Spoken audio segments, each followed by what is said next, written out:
j'arrive à rien.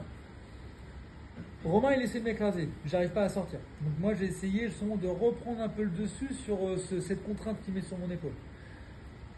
Il y a des gars qui font la demi-garde en disant que la main qui est dessous en underhook, elle ne doit pas être au niveau de la hanche. Il y a vraiment des spécialistes qui font les deux. Il y a des gros spécialistes qui disent au niveau de la hanche, c'est la base, les fondamentaux qu'on a bossé. Il y en a d'autres qui disent que lorsque vous faites le underhook, il faut toujours monter la main. Pour Romain, c'est plus la même contrainte.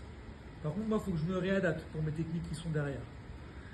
Donc ça marche très bien quand vous êtes bloqué en variante. C'est lorsque vous avez un whizzer qui est très fort, remontez votre main jusqu'à la même épaule.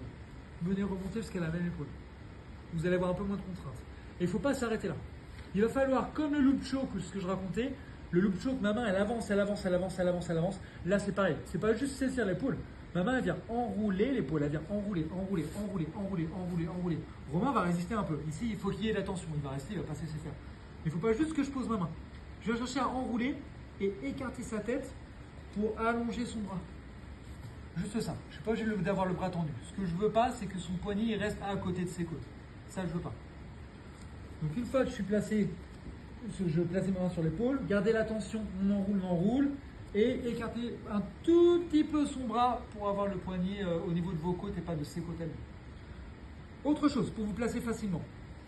Genou extérieur à l'intérieur, devant ses genoux. Attention, je ne suis pas sur ma cuisse, je ne suis pas sur mes fesses. Je rentre juste mes genoux pour pouvoir ensuite avoir la souplesse nécessaire de passer ma deuxième jambe au-dessus de sa tête. Je passe ma jambe au-dessus de la tête et mon tibia va rester derrière la nuque. C'est même le bas de mon tibia, ma cheville qui passe derrière la nuque. Je passe par-dessus, le tibia derrière la nuque. Et je récupère son bras. Et vous continuez le tour. Je regarde vers Romain, mon tibia est passé devant, je regarde maintenant vers ses pieds.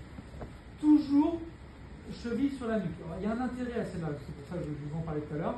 Elle est un peu compliquée à partir de cette position, mais par contre, cette finition-là, elle sert beaucoup. Donc, on garde la cheville sur la nuque, et là, il y a d'énormément de chances que Romain me suive. S'il ne me suit pas, j'emmène avec ça, avec la jambe. Je repasse la jambe devant. Là, j'étais un peu tard parce qu'il a roulé, je n'ai pas fait les choses de façon synchro, et on garde l'armbar. Sur l'armbar ici, mettez-vous bien face au plafond. Elle marche mieux que si vous êtes un peu sur le côté. On vient de rouler, on se retrouve des fois un peu sur le côté. Je me redresse plafond, là je vais être vachement mieux pour l'armbar. Celle-ci, elle sert notamment lorsque vous êtes en juji ici et que ça ne marche pas, que c'est compliqué, vous avez tenté un juji, c'est compliqué, c'est la même finition. Je suis en juji. Romain, il essaie de m'écraser, de sortir. Lorsqu'il essaie de revenir vers moi sur le juji, tibia derrière la tête pour garder cette distance. Souvent, ce qui se passe, je fais un juji. Je repasse la jambe devant la tête, j'ai fait un juji, depuis la garde fermée, Romain il revient vers moi. Et ça, c'est compliqué pour moi. Je ne peux plus ressortir ma jambe, c'est compliqué.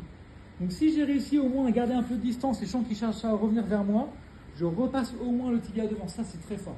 Et ne terminez jamais un juji ici en turtle en regardant vers la tête. Ça ne marche pas, ça ne marchera pas. C'est toujours, je fais toujours l'effort de regarder ses pieds. Donc soit je me mets à plat ventre, soit je passe sur ma tête. Mais cette finition-là de juji ici, elle est primordiale. Et il faut savoir la faire, la finition de juji avec cheville vers la tête. Et si Romain ne suit pas, je dis simplement de prendre le pantalon, je ramène vers moi, je ne cherche pas à lui faire une roulade, ça ne marchera pas. Je ramène vers moi et ensuite, je finis sa roulade.